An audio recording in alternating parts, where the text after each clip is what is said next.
প্রত্যেকে দরুদ ইব্রাহিম পড়ি। আল্লাহুম্মা সাল্লি আলা মুহাম্মাদিন ওয়া আলা আলি মুহাম্মাদ কামা সাল্লাইতা আলা ইব্রাহিম ওয়া আলা আলি ইব্রাহিম ইন্নাকা হামিদুম মাজিদ। আল্লাহুম্মা বারিক আলা মুহাম্মাদ ওয়া আলা আলি মুহাম্মাদ কামা বারাকতা আলা ইব্রাহিম ওয়া আলা আলি ইব্রাহিম ইন্নাকা হামিদুম মাজিদ। আলহামদুলিল্লাহ, আল্লাহ পাক রব্বুল আলামিনের আলিশান দরবারে লাখো কোটি শুকরিয়া যে আল্লাহ মহিয়ান গরিয়ান আমাদের সকলকে পবিত্র জুমার দিনে জুমার নামাজ আদায়ের লক্ষ্যে আল্লাহর ঘর মসজিদে আগে আগে আসা, কিছু কথা বলা এবং শোনার জন্য তৌফিক দান করেছে। হৃদয়ের সবটুকুন ভালোবাসা উজাড় করে আল্লাহ পাকের শেখানো ভাষায় তারই দেওয়া জবান দিয়ে শক্তি দিয়ে কালিমাতুশ শুকর আদায় করে সকলে বলছি আলহামদুলিল্লাহ। আল্লাহ তাআলা আমাদের প্রত্যেকের নামাজকে কবুল করে নিক, সকলে বলি আমিন। আমাদের প্রত্যেকের দিলের নেক মাকাসিদগুলো আল্লাহ তাআলা পূরণ করে দিক, সকলে বলি আমিন। মৃত্যু পর্যন্ত সকলকে ঈমান এবং নেক আমলের উপর অবিচল থাকার তৌফিক আল্লাহ তাআলা দান করে দিক, সকলে বলি আমিন। রমজান মাসে আমি যখন তারাবির আগ দিয়ে কিছু আলোচনা করতাম, তো আমার অনেক মুসল্লি ভাইয়েরা, যুবক ভাইয়েরা আমার কাছে আবেদন করেছে যে হুজুর আপনি বলেছিলেন আয়াতুল কুরসি সম্পর্কে আমাদেরকে একটু বিস্তারিত আলোচনা শোনাবেন। গত সপ্তাহে 2-3 ভাই আমাকে ফোন দিয়েছে যে হুজুর আয়াতুল কুরসি সম্পর্কে আমাদেরকে একটু বিস্তারিত আলোচনা করলে আমরা একটু উপকৃত হতে পারি। তো এই জন্য নিয়ত করেছি আজকের জুমাটা এক জুমায় শেষ হবে না, মোটামুটি আলোচনা করতে গেলেও 2-3 জুমা দরকার আয়াতুল কুরসি সম্পর্কে আলোচনা। তো আমরা আজকের জুমাটা শুধু আয়াতুল কুরসির ফজিলত সম্পর্কে শুধু আলোচনা করব ইনশাআল্লাহ। আগে প্রথমত আমরা জেনে নেব যে আয়াতুল কুরসি এটা কি।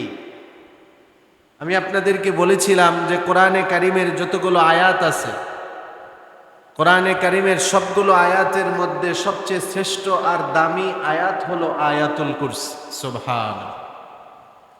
একটি আয়াত মর্যাদার দিক দিয়ে সবচেয়ে দামি, শ্রেষ্ঠত্ব আর ফজিলতের দিক দিয়ে সবচেয়ে দামি। অবশ্যই এখন যে আলোচনা হবে তাহলে বোঝা গেল সেই আলোচনা হলো কোরআনের সবচেয়ে শ্রেষ্ঠ আলোচনা।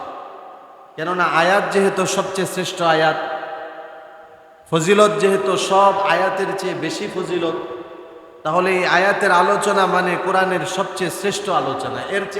এর চেয়ে শ্রেষ্ঠ কোনো আলোচনা হতে পারে। আমাদের আজকের আলোচনা হবে কোরআনের শ্রেষ্ঠ আয়াতের শ্রেষ্ঠ আলোচনা। এই জন্য আমাদের মনোযোগীটাও সেরকম রাখা উচিত, যাতে করে শ্রেষ্ঠ আয়াতের শ্রেষ্ঠ আলোচনাগুলো শুনে আমরা সবাই আমল করতে পারি। আল্লাহ আমাদের সকলকে সেই তৌফিক দান করুক, সকলে বলি আমিন। কোরআনে কারিমের 6666 আয়াত এক বর্ণনা মতে, আরেক বর্ণনা মতে 36টি আয়াত, আরো বর্ণনা আছে এরকম। তো এতগুলো আয়াতের মধ্যে 6000-এর উপরের আয়াত, এই ব্যাপারে সবাই একমত, 6000-এর উপরে আয়াত। তো এতগুলো আয়াতের মধ্যে সবচেয়ে শ্রেষ্ঠ আর দামি আয়াত আয়াতুল কুরসি। হাদিস সমূহের মধ্যে এর প্রমাণ পাওয়া যায়। আবু দাউদ শরীফের বর্ণনা, হাদিসের সংখ্যা হলো 1462 নম্বর হাদিস, 1462 নম্বর হাদিসের বর্ণনা। নবীজির একজন সাহাবী ছিলেন, নাম হলো উবাই ইবনে কাআব রাদিয়াল্লাহু তাআলা। আমরা এই নামটা অনেকে জানি, কারিউল কুররা তিনি ছিলেন, কারীদের মধ্যে শ্রেষ্ঠ কারী ছিলেন।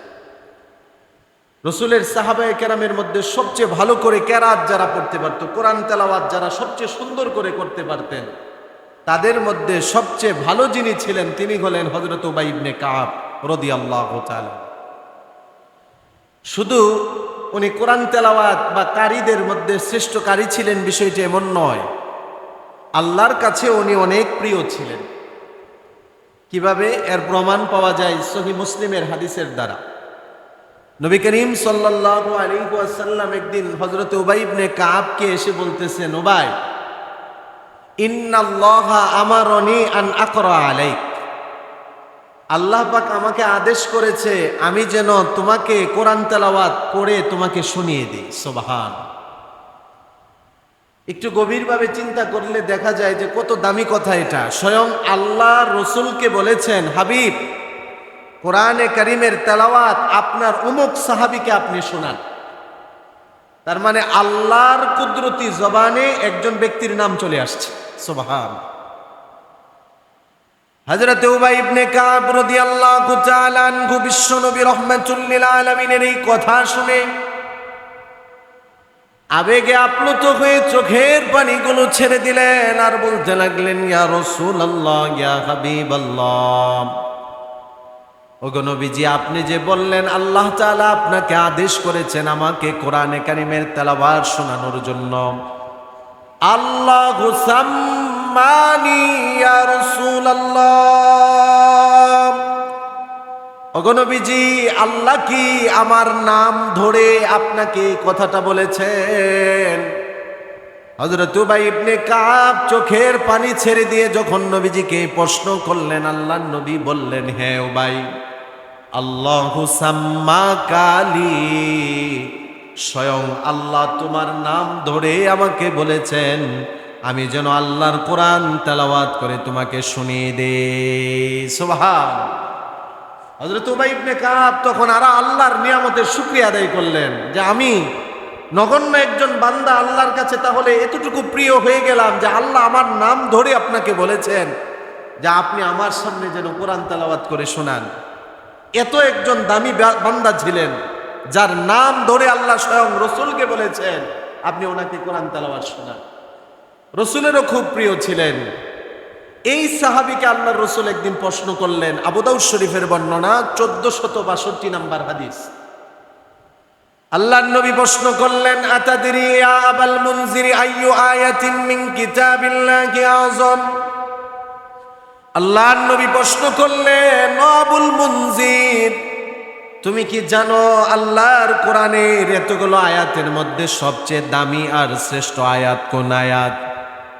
এই প্রশ্ন করার পরে হযরত উবাই ইবনে কাব রাদিয়াল্লাহু তাআলা আনহু বললেন, আল্লাহু ওয়া রাসূলুহু আ'লাম। সাহাবায়ে কেরামের চিরাচরিত অভ্যাস ছিল এটা। আল্লাহর নবী সাহাবায়ে কেরামকে কোনো বিষয়ে প্রশ্ন করলে তোমরা কি এটা জানো, এটা কি? সাহাবায়ে কেরাম জানলেও এই প্রশ্নের উত্তর সহজে দিতেন না যদি ভুল হয়ে যায়। সব সময় সাহাবায়ে কেরাম বলতেন আল্লাহ এবং আল্লাহর রাসূলই ভালো করে জানে। এইবার হযরত উবাই ইবনে কাব বললেন, আল্লাহ এবং আল্লাহর রাসূলই ভালো করেই জানেন কোরআনের কোন আয়াত সবচেয়ে দামি আয়াত, শ্রেষ্ঠ আয়াত। এবার আল্লাহর নবী দ্বিতীয়বার আবার প্রশ্ন করলেন, উবাই, তুমি কি জানো কোরআনের কোন আয়াত সবচেয়ে দামি আয়াত, সবচেয়ে শ্রেষ্ঠ আয়াত? হযরত উবাই ইবনে কাব দ্বিতীয়বারও বললেন, আল্লাহু ওয়া রাসূলুহু আ'লাম। আল্লাহ এবং আল্লাহর রাসূল ভালো করেই জানেন কোরআনের কোন আয়াত সবচেয়ে দামি আয়াত, শ্রেষ্ঠ আয়াত। নবীজি এবার তৃতীয়বার আবার প্রশ্ন করলেন, আতাদরি আইয়ু আয়াতিন মাকা মিন কিতাবিল্লাহি আযম। ও উবাই ইবনে কাব, তুমি কি জানো কোরআনের কোন আয়াত সবচেয়ে দামি আয়াত, শ্রেষ্ঠ আয়াত? এভাবে তিনবার নবীজি প্রশ্ন করার পরে হযরত উবাই ইবনে কাব একটু চিন্তা ভাবনা করতে লাগলেন। কিছুটা চিন্তা করে বললেন, আমার কাছে মনে হয় আল্লাহু লা ইলাহা ইল্লা হুয়াল হাইয়ুল কাইয়্যুম, আয়াতুল কুরসি, এই আয়াতটাই আমার কাছে মনে হয় সবচেয়ে দামি। সুবহান। একটু চিন্তা করে রসুল একবার, দুইবার, তিনবার প্রশ্ন করেছে, কয়বার আর বলা যায় যে আল্লাহ এবং আল্লাহর রাসূলই ভালো করে জানেন হযরত উবাই ইবনে কাব 3 বার প্রশ্ন করার পরে রাসূল উনি তখন চিন্তা করে বললেন, ইয়া রাসূলুল্লাহ, আমার কাছে মনে হয় এই আয়াতটাই কোরআনের সবচেয়ে দামি আর শ্রেষ্ঠ আয়াত। এবার রাসূল কি করলেন? আমরা যেমন আমাদের কোনো ছাত্রকে প্রশ্ন করলে সঠিক উত্তর দিলে আমরা যেমন খুশি হই, আমরা যেমন এভাবে মৃদু আঘাত দিয়ে বলি সাবাস বেটা সাবাস, আমাদের সন্তানাদি আমাদের নাতিনৎকর যদি সঠিক কিছু বলতে পারে আমরা যেমন খুশি হয়ে তাকে দোয়া দেই, আল্লাহর নবী ওনার সাহাবীকে উবাই ইবনে কাব রাদিয়াল্লাহু তাআলা আনহুকে এভাবে বুকের মধ্যে মৃদু আঘাত করলেন। হাদিসের মধ্যে এসেছে হযরত উবাই ইবনে কাব বললেন, ফাদরাবা ফি সদরি, নবীজি ওনার বক্ষে, আমার বক্ষে ওনার বরকতময় হাত রাখলেন। হাত রেখে এভাবে মৃদু আঘাত দিয়ে বললেন, লিয়াহনি লাকা ইয়া আবাল মুনজির আল ইলম, ও আবুল মুনজির, আল্লাহ তোমার এলেমে আরো বরকত দান করুন। সুবহান। তার মানে তুমি যে উত্তর দিয়েছো, তোমাকে যে প্রশ্ন করা হয়েছে, তোমার এই উত্তরটা শুধু অনুমানের উত্তর নয়, তোমার এই উত্তর 100%, 100% এটা ঠিক উত্তর। কোরআনের সবচেয়ে দামি আর শ্রেষ্ঠ আয়াত আয়াতুল কুরসি। সুজুরে বলি সুবহান। তাহলে আবু দাউদ শরীফের 1462 নম্বর হাদিসের দ্বারা আমরা পেলাম এই আয়াতটা সবচেয়ে দামি আয়াত, সবচেয়ে শ্রেষ্ঠ আয়াত। মুহাদ্দিসিনে কেরাম, মুফাসসিরিনে কেরামগণ বলেন, তো তাবারু হাদিহিল আয়াত, এই আয়াতটাকে কোরআনের সবচেয়ে শ্রেষ্ঠত্ব গুরুত্বপূর্ণ আয়াত হিসাবে সবাই গণ্য করেছে। সুবহান। এখন দ্বিতীয় প্রশ্ন আপনাদের মনে আসতে পারে, হুজুর এই আয়াত এত দামি হওয়ার কারণ কি? কোরআনের সবচেয়ে শ্রেষ্ঠ আয়াত হওয়ার কারণটা কি? আয়াত মুহাদ্দিসিনে কেরাম, মুফাসসিরিনে কেরামের 5টা কারণ উল্লেখ করেছে। খুবই সংক্ষিপ্ত আকারে 5টা কারণ আমি আপনাদের সামনে পেশ করতেছি যে কেন এই আয়াত সবচেয়ে দামি আয়াত হল, কেন এই আয়াত সবচেয়ে শ্রেষ্ঠ, সবচেয়ে ফজিলতপূর্ণ আয়াত হল। মুহাদ্দিসিনে কেরাম, মুফাসসিরিনে কেরামগণ 1 নম্বর কারণ উল্লেখ করেছেন, আয়াতুল কুরসি সবচেয়ে দামি, সবচেয়ে শ্রেষ্ঠ আয়াত হওয়ার 1 নম্বর কারণ হলো এই একটা আয়াতের মধ্যে আল্লাহ পাক রব্বুল আলামিন ওনার পরিচয় এত সুন্দর করে দিয়েছেন। কোরআনের অন্য কোনো এক আয়াতে এত সুন্দর করে আল্লাহর পরিচয় দেওয়া হয়নি। সুবহানাল্লাহ। একটা আয়াতের মধ্যে আল্লাহ তাআলার পরিচয় আল্লাহ তাআলা সুন্দর করে দিয়েছেন। এই কারণে আয়াতের দাম, এই কারণে আয়াতের শ্রেষ্ঠত্ব আর মর্যাদা বেড়ে গিয়েছে। দ্বিতীয় নাম্বার কারণ মুফাসসিরিনে কেরামগণ উল্লেখ করেন, এই আয়াতুল কুরসি, এই আয়াতের মধ্যে একত্ববাদের বর্ণনা আল্লাহ তাআলা করেছেন। এই আয়াত আমরা যারা পারি, আমরা যারা পড়ি, আমরা সবাই আয়াতটা পড়ার সময় শুরুতেই পড়ি, আল্লাহু লা ইলাহা ইল্লা হুয়াল হাইয়ুল কাইয়্যুম, লা ইলাহা ইল্লা হু। এটা হলো কালিমাতুত তাওহীদ, একত্ববাদের বর্ণনা। লা ইলাহা ইল্লা হু মানে কোনো মাবুদ নেই, কোনো এলা নেই, এলা মাবুদ একমাত্র একজন। জুড়ে বলেন তিনি কে? এই আয়াতটা শুরু হয়েছে কালিমাতুত তাওহীদ দিয়ে। মুহাদ্দিসিনে কেরাম, মুফাসসিরিনে কেরামগণ এই কারণে বলেন এই আয়াতে কালিমাতুত তাওহীদ, একত্ববাদের বর্ণনা থাকার কারণে এই আয়াতের দাম আর মর্যাদা যিনি বাড়িয়ে দিয়েছেন তিনি কে? এই আয়াতের দাম আর মর্যাদা বেড়ে গিয়েছে। তৃতীয় নাম্বার আরেকটা কারণ হলো এই আয়াতটা শুরু হয়েছে আল্লাহু লা ইলাহা ইল্লা হুয়াল হাইয়ুল কাইয়্যুম। এই আয়াতের শুরুতে আল্লাহ শব্দ আছে। আল্লাহ এটা হলো ইসমে জাত, আল্লাহ পাকের নাম। আল্লাহ শব্দ দিয়ে এই আয়াত শুরু করার কারণে আয়াতের দাম মর্যাদা বেড়ে গিয়েছে। 4 নাম্বার কারণ মুহাদ্দিসিনে কেরাম, মুফাসসিরিনে কেরামগণ বলেন এই আয়াতের মধ্যে আল্লাহ পাকের 4টা সিফাতি নাম আছে। কোরআনের একটা আয়াতে, কোথাও কোরআনের একটা আয়াতে 4টা আল্লাহর সিফাতি নাম নেই, কিন্তু এই একটা আয়াতে আল্লাহর 4টি সিফাতি নাম থাকার কারণে এই আয়াতের দাম মর্যাদা যিনি বাড়িয়ে দিয়েছেন তিনি কে? সুবহানাল্লাহ। একটা আয়াত, আল্লাহ শব্দ তো আছে এই আয়াতের শুরুতে, এবং এই আয়াতের পরের অংশের মধ্যে আল্লাহর 4টা সিফাতি নাম আছে। আমরা অনেকে জানি আসমাউল হুসনা, আল্লাহ পাকের 99টা গুণবাচক নাম আছে। যে ব্যক্তি, হাদিসের মধ্যে এসেছে, যেই ব্যক্তি ওই নামগুলো মুখস্থ করে এবং দিলে প্রাণে এটার উপর বিশ্বাস করে ফাদাখালাল জান্নাহ, আল্লাহ তাআলা ওই ব্যক্তিকে জান্নাতে প্রবেশ করিয়ে দিবে। সুবহান।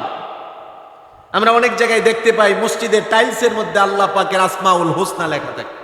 আলহামদুলিল্লাহ অনেকের মুখস্থ আছে আসমাউল হুসনা, আল্লাহ পাকের সিফাতি নাম। এই একটা আয়াতে আল্লাহ পাকের চারটা সিফাতি নাম থাকার কারণে আয়াতের দাম মর্যাদা বেড়ে গিয়েছে। 5 নাম্বার কারণ, এই আয়াতের দাম মর্যাদা বেড়ে যাওয়ার 5 নাম্বার কারণ হলো এই আয়াতে একটা আয়াত আল্লাহ পাকের 10টা বড় বড় ক্ষমতার কথা আল্লাহ উল্লেখ করেছে। একটু জোরে বলবেন, কয়টা ক্ষমতার কথা আল্লাহ উল্লেখ করেছে? 10টা ক্ষমতার কথা আল্লাহ তাআলা এই একটি আয়াতে উল্লেখ করেছে।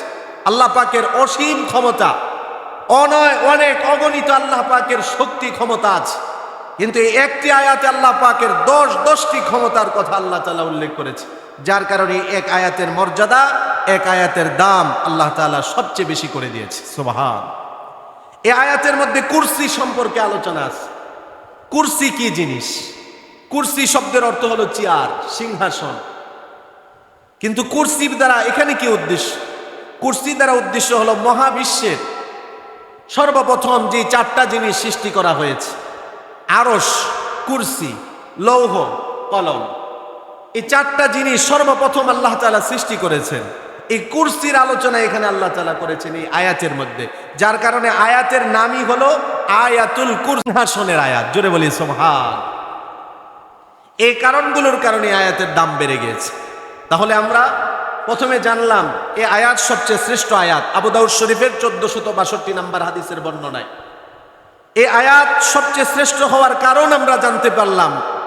6টা কারণ আমি উল্লেখ করেছি, যে 6টা কারণের কারণে এই আয়াত সবচেয়ে দামি আর শ্রেষ্ঠ আয়াত।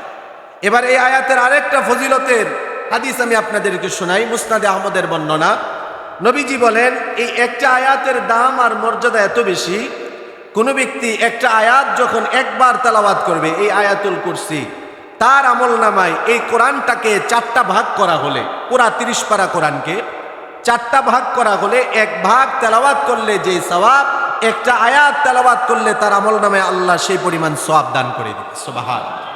এটাকে আমরা বাংলায় বলি 1/4, আরবিতে বলি রুবু। আরবিতে হলো রুবু, 1/4, মানে 4 ভাগের 1 ভাগ। এই একটা আয়াত তেলাওয়াত করলে পুরা কোরআনে কারীমের 4 ভাগ 1 ভাগ তেলাওয়াত করার সওয়াব আল্লাহ আমলনামায় দান করে দিবে। সুবহান। এবার হাদিসটা শুনেন। মুসনাদে আহমদের বর্ণনা, নবীজি আসলেন একজন সাহাবীর কাছে।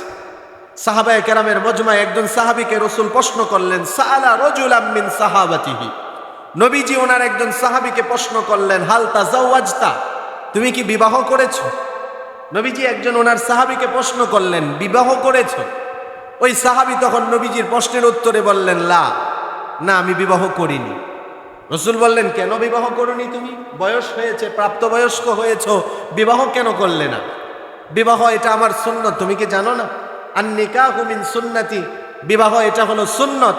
ফামান রাগিবা আন সুন্নতি ফালাইসা মিন্নি, যে বিবাহ সামর্থ্য থাকা সত্ত্বেও বিবাহ করে না, বিবাহ থেকে মুখ ফিরিয়ে নেয়, সে আমার দলের অন্তর্ভুক্ত না। নিজের চরিত্র পবিত্র রাখার জন্য আল্লাহ তাআলার পক্ষ থেকে বড় এক নিয়ামত হলো স্বামী স্ত্রীর বন্ধন, সম্পর্ক। এই সম্পর্কের দ্বারাই আল্লাহ তাআলা পুরুষ, নারী পুরুষ সবার তার চরিত্র যেমন আল্লাহ পবিত্র করেন, এবং উভয়ের দিলি তামান্না, দিলের যে চাহিদা, সেটাও আল্লাহ তাআলা পূরণ করেন। সুবহান। তো নবীজি এভাবে বলার পরে ওই সাহাবী বললেন, ইয়া রাসূলুল্লাহ, আমার তো বিবাহ করতে মন চায়, কিন্তু ওয়ালাইসা ইনদি মা আতাজাওয়াজু বি, আমার কাছে বিবাহ করার মতো টাকা পয়সা, শক্তি, সামর্থ্য নেই। টাকা পয়সা ছাড়া তো বিবাহ এখন যেমন অবস্থা, তখনও হালত তেমনই ছিল। এখন যদি কোনো ব্যক্তির টাকা পয়সা থাকে, তার বয়স যদি 40-এর উপরেও থাকে, তারপরেও টাকা পয়সা থাকলে তার বউয়ের কোনো অভাব নেই। ঠিক কিনা বলে? আছে না? বাস্তবতা আছে না? এই যে সোশ্যাল মিডিয়ার মধ্যে কিছুদিন আগে দেখেছি, বয়স্ক এক লোক, মুশতাক সাহেব, সে টাকা পয়সা আছে, অল্প বয়সের নারীকে বিবাহ করেছে। তার মানে টাকা পয়সা থাকলে বিবাহের কোনো মেয়ের কোনো কমতি নেই। এটা এখন যেমন হালত, আগেও হয়তো তেমনই ছিল। এই কারণে রাসূলের সাহাবী বলতেছে, ওয়ালাইসা ইনদি মা আতাজাওয়াজু বি, আমার কথা না, রাসূলের সাহাবীর কথা। ইয়া রাসূলুল্লাহ, টাকা পয়সা নাই তো বিবাহ করতে পারি না, কোনো মেয়েও বিবাহ বসতে চায় না, আর গার্জিয়ানও অনেক গার্জিয়ান আছে যারা টাকা পয়সা ছাড়া ছেলে যতই দিনদার হোক মেয়েকে বিবাহ দিতে চায় না। আছে কিনা? এবার আল্লাহর নবী সাহাবীর প্রশ্নের উত্তর শুনে আল্লাহর নবীও কিছুটা ব্যথা পেলেন। কেননা সাহাবীর প্রশ্নের উত্তরে ব্যথা জনিত তার প্রশ্নের উত্তর ছিল, এই কারণে রসুলও তার প্রশ্ন শুনে উত্তর শুনে রসুলও ব্যথা পেলেন। কেননা একজন সন্তানের কষ্টে যেমন বাবা মা কষ্ট পায়, ব্যথা পায়, আল্লাহর রসুল সাহাবায়ে কেরামকে, এই উম্মতকে, বাবা মা সন্তানকে যেমন মহব্বত করে, তার চেয়ে কোটি গুণ বেশি মহব্বত রসুল এই উম্মতের প্রতি ছিল। আল্লাহর নবী ওই সাহাবীকে সান্ত্বনা দিলেন যে তুমি টাকা পয়সা নাই বলে নিজেকে গরিব মনে করো, অসহায় মনে করো না। না, নবীজি বললেন টাকা পয়সা এটাই ধনী হওয়ার আলামত নয়। আল কোরআন ও গিনান, কোরআন হলো ধনাঢ্যতার বস্তু। লা ফাকরা বাদাহু, কোরআন যখন কোনো ব্যক্তির কাছে চলে আসবে, কোরআনের পরে আর কোনো ধরনের কোনো দারিদ্রতা তাকে স্পর্শ করে না। নবীজি সাহাবীকে বুঝালেন টাকা পয়সা থাকলে ধনী হওয়া যায় না, কোরআন কি তোমার কাছে নেই? সাহাবী বললেন ইয়া রাসূলুল্লাহ, এই কোরআন তো আমি তেলাওয়াত করতে পারি। এবার আল্লাহর নবী আরেকটা প্রশ্ন করলেন, আলাইসা মাকা ইদা জাআ নাসরুল্লাহি ওয়াল ফাতহু। ও আমার সাহাবী, কোরআনে কারীমের একটা সূরা আছে, ইদা জাআ নাসরুল্লাহ, সূরা নসর, তুমি কি পারো না? এই সূরাটা কি তুমি পড়তে পারো না? নবীর প্রশ্নের উত্তরে এবার সাহাবী বললেন, বালা ইয়া রাসূলুল্লাহ, হ্যাঁ হ্যাঁ, এই সূরাটা আমি পড়তে পারি। নবীজি বললেন, রুবুল কোরআন, আল্লাহর এই কোরআনের এই সূরাটা একবার যে তেলাওয়াত করবে, তার আমলনামায় কোরআনের 4 ভাগের 1 ভাগ তেলাওয়াতের সওয়াব আল্লাহ দান করে দিবে।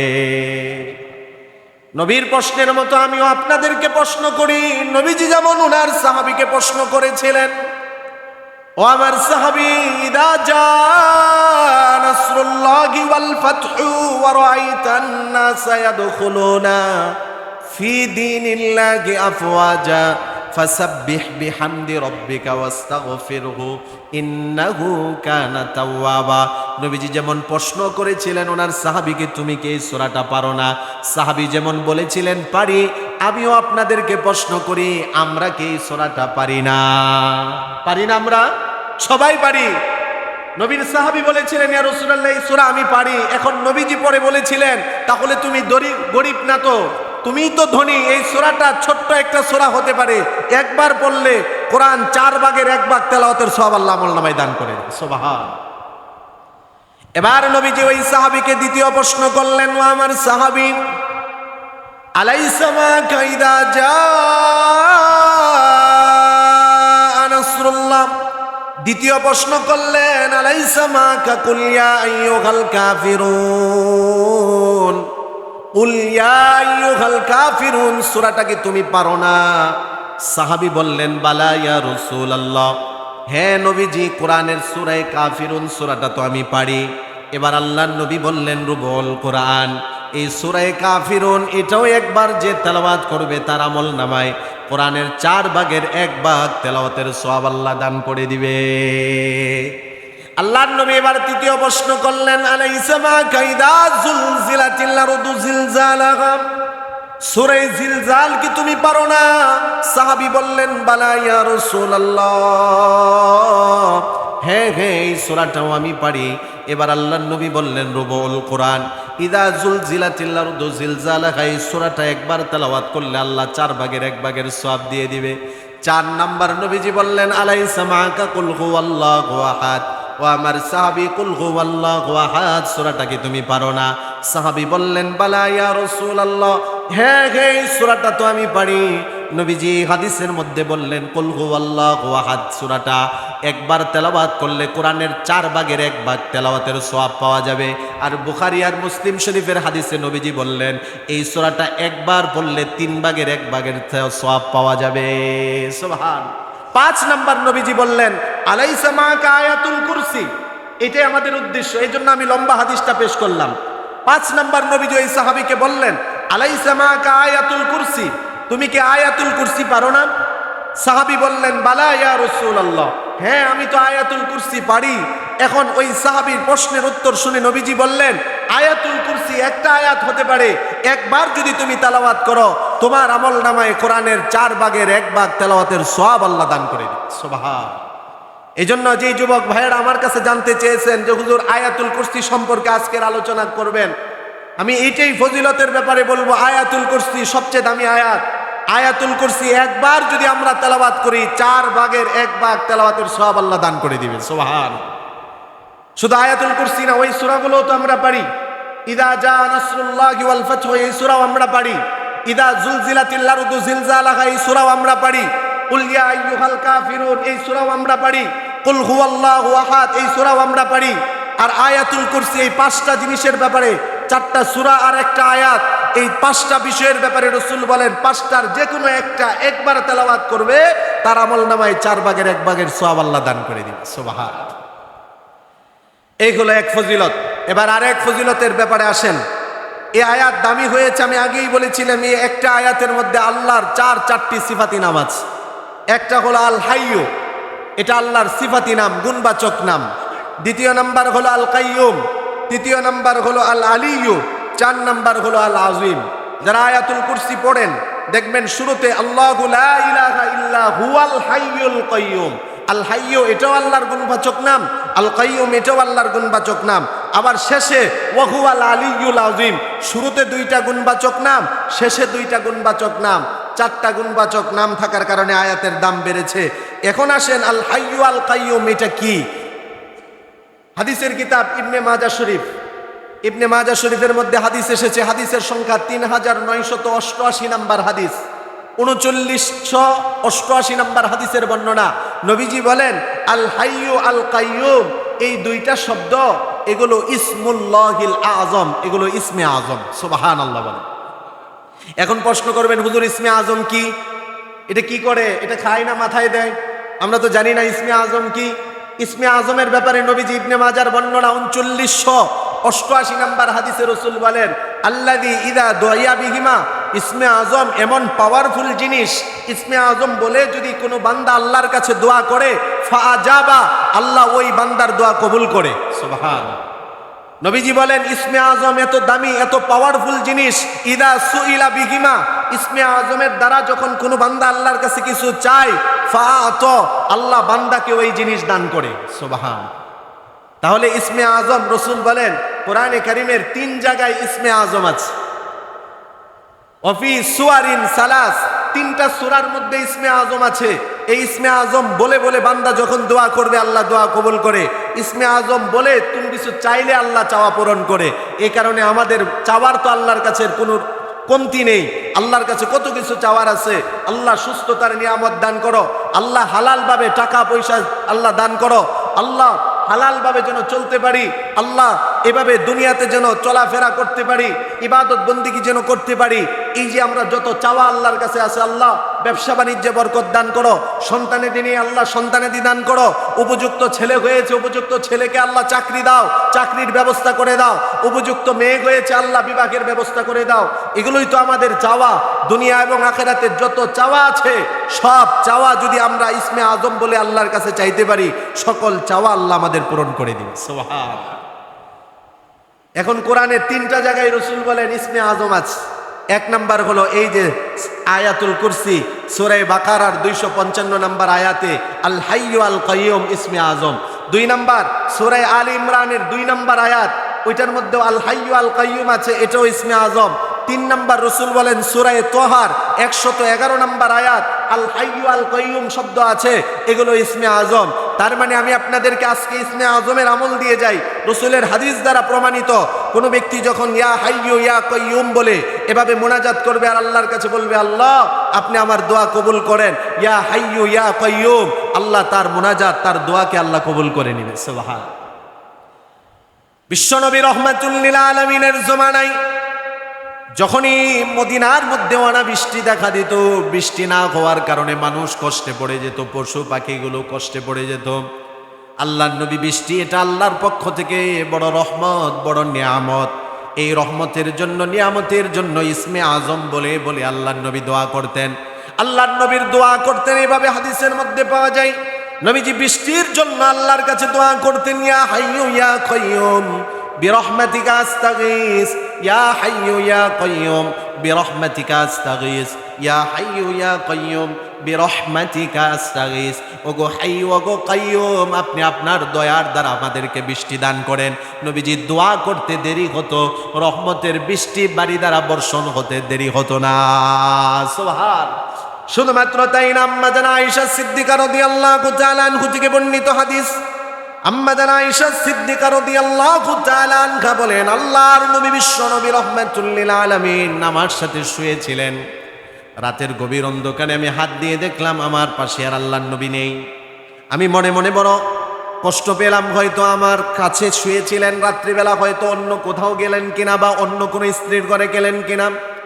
আম্মা জান আয়েশা বলেন, আমি বিছানার মধ্যে অন্ধকারে খুঁজতে খুঁজতে আমি পেয়ে গেলাম আমার পায়ের কাছে বিছানার এক কোণে আল্লাহর নবী আল্লাহর কুদরতি পায়ে সেজদায় পড়ে আছে। আল্লাহু আকবার। আল্লাহর নবী দীর্ঘ টাইম, লম্বা টাইম সেজদার মধ্যে পড়েছিলেন। আম্মা জান আয়েশা একটু পর পর আল্লাহর নবীকে স্পর্শ করে দেখেন নবীজিকে সেজদা থেকে উঠলেন কিনা, কিন্তু না, নবীজি সেজদা থেকে মাথা উঠান না। গভীর রজনী পর্যন্ত দীর্ঘ টাইম, লম্বা টাইম আল্লাহর নবী সেজদার মধ্যে পড়েছিলেন। আল্লাহর নবী সেজদা দীর্ঘ টাইম সেজদা করার কারণে আম্মা জান আয়েশা বলেন, আমার মনের মধ্যে ভয় হলো রাসূল কি সেজদায় আছেন না দুনিয়া থেকে বিদায় নিয়ে চলে গেছেন। আম্মা জান আয়েশা বলেন, আমি রাসূলের কাছে গিয়ে আমার কানটা জবানের সাথে লাগিয়ে দেখলাম না, আল্লাহর রাসূল সেজদার মধ্যে থেকে চোখের পানি ছেড়ে দিয়ে সন্তানাদি পরিবার পরিজনের জন্য কোনো দোয়া নয়, বরং উম্মতের জন্য উম্মতি উম্মতি বলে রাসূল কাঁদে।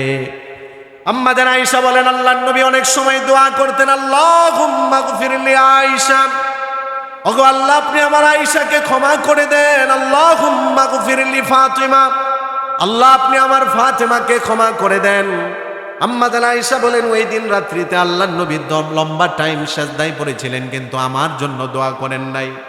আল্লাহর নবী ওনার পরিবারের জন্য, কলিজার টুকরা সন্তান ফাতেমার জন্য দোয়া করেন নাই। আল্লাহর নবী উম্মতি উম্মতি বলে দোয়া করতেছেন আর কান্না করতেছেন। আল্লাহুম্মা গফিরলি উম্মতি, আল্লাহুম্মা গফিরলি উম্মতি। যেই নবী জীবন ভর আমাদের জন্য কেঁদেছেন, যেই নবী মৃত্যুর আগেও আমাদের জন্য কেঁদে চোখের পানি ছেড়েছেন, যেই নবী এখনো রোজে আথারের মধ্যে আমাদের জন্য কাঁদতেছেন, যেই নবী ময়দানে মাহশারে আল্লাহর কুদরতি পায়ে থেকে আল্লাহর কুদরতি পায়ে পড়ে পড়ে উম্মতি উম্মতি বলে কাঁদবে। ও উম্মত, মনে রাখতে হবে, নবীর মোহাব্বত যদি দিলে না থাকে, নবীর ভালোবাসা যদি দিলে অন্তরে না থাকে, ওই উম্মত কখনো প্রকৃত উম্মত হতে পারে না। বলেন ঠিক কিনা? এই কারণে নবীর মোহাব্বত অন্তরে থাকতে হবে, নবীর আদর্শকে গ্রহণ করা লাগবে। নবী কষ্ট পায় এমন কোনো আচরণ আমাদের করা যাবে না, এমন কোনো কাজ করা যাবে না।